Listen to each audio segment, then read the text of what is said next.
트럼프 후보가 미국 대통령으로 당선됐습니다. 34개의 혐의에 대해서 유죄 판결을 받았지만 피선거권이 박탈당하지 않았고 결국 미국 유권자들은 트럼프 후보를 선택했습니다. 사법 관료들이 누가 대통령이 될지를 결정하는 것이 아니라 국민이 직접 결정한다는 것을 명확하게 보여준 선거라고 할 수 있습니다.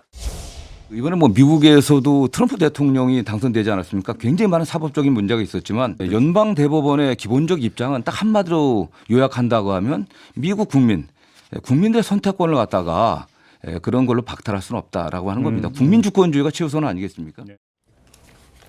자, 민주당에서는 심지어 이제 트럼프 대통령 당선인과 비교까지 하기 시작했습니다.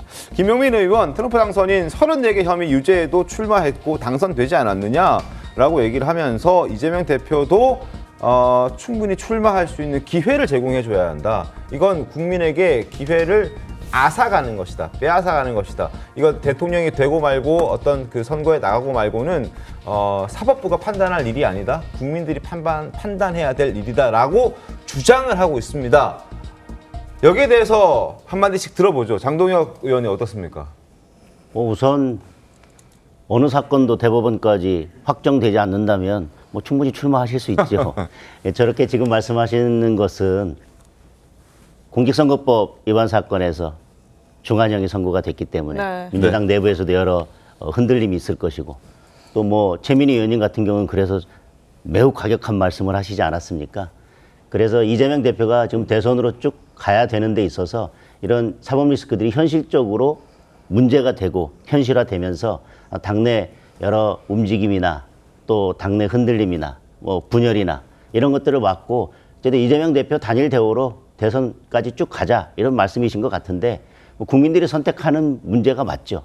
다만 대법원 확정 판결이 난다면 그것은 당연히 법에 의해서 피선거권이 박탈되는 것이고 항소심까지도 이런 유죄 판결 그리고 피선거권이 박탈되는 판결이 났을 때 근데 아직 대법원 판결은 확정되지 않았고 곧 대선 후보를 결정해야 될 때 민주당이 어떤 전략적 판단을 할지는 지켜봐야 될 것 같습니다.